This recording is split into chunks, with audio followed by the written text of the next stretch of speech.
How the noodles? You're all right. Yeah.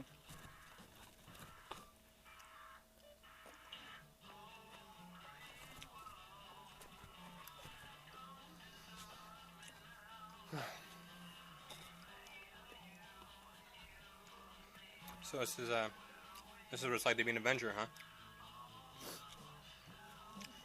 These days, pretty much. Cool.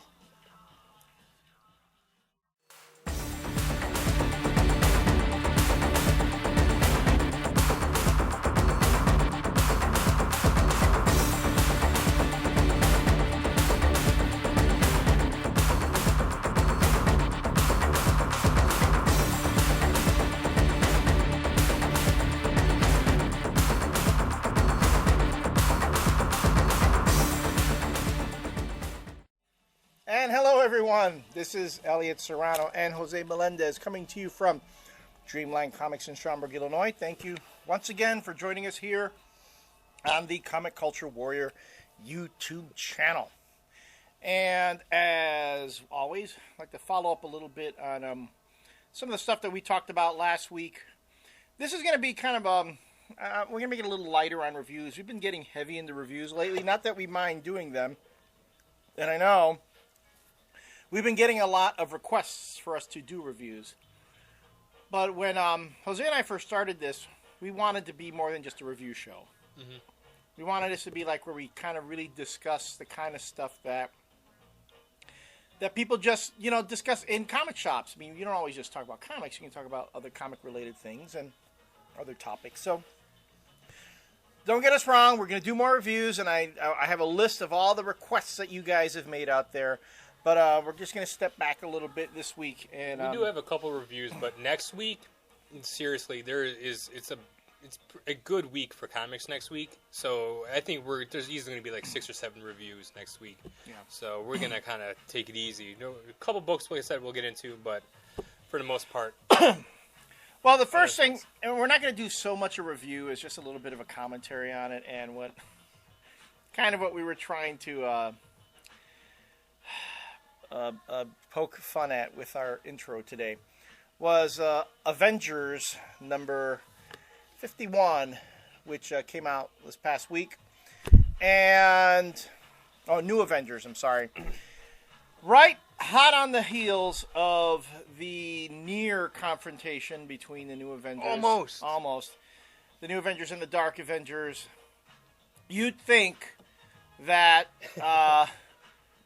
we're going to just jump into more shit and we're going to do something and we're going to go and no.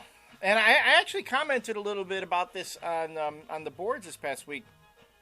Someone had asked if Bendis changed his writing style, would his sales suffer much?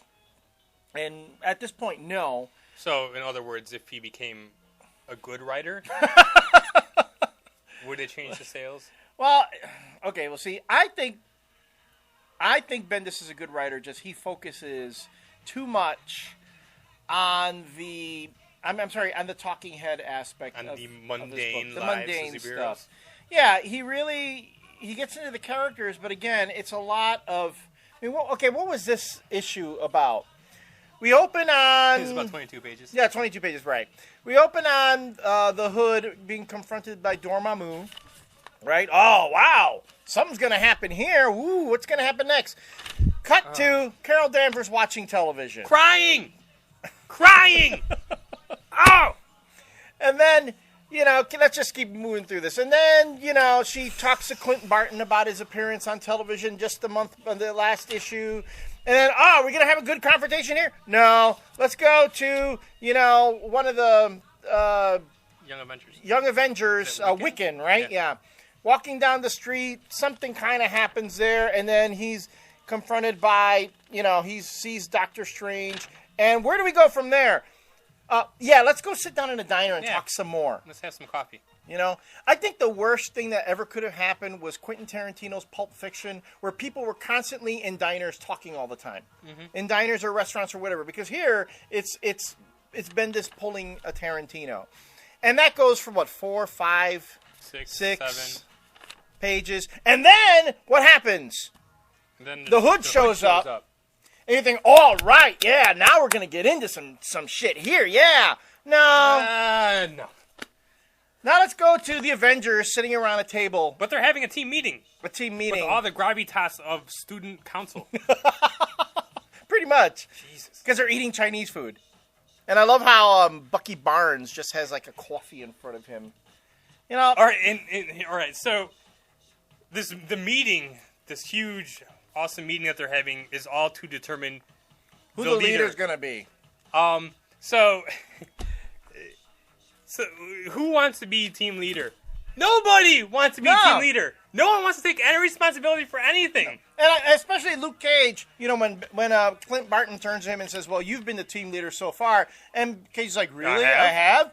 Yeah, you've been like fucking ordering everybody around and calling the shots. Well, what do you think being a leader is? Seems like news to me. Yeah. And then what does Clint Barton do? Well, you know what? If nobody else wants it, I'll do it. Wow. That's really a way to inspire the troops, I'm telling you. Jesus. Like Captain America, I don't think he says anything this entire meal. No. He's Captain America. Bucky Barnes is supposed to be Captain America. But no, he doesn't say anything this entire thing. Spider-Woman doesn't say anything. It's like, and they say that Captain America is not going to be leader because he's not an Avenger. He's not a real Avenger like Clint Barton was an Avenger. He doesn't have the old school Avenger experience. Yeah, and Miss Marvel doesn't want to be team leader. She's got too much going on. She got too much shit on her plate. I can't be team leader. What the fuck is she doing? All they're doing is sitting around eating Chinese food. Right.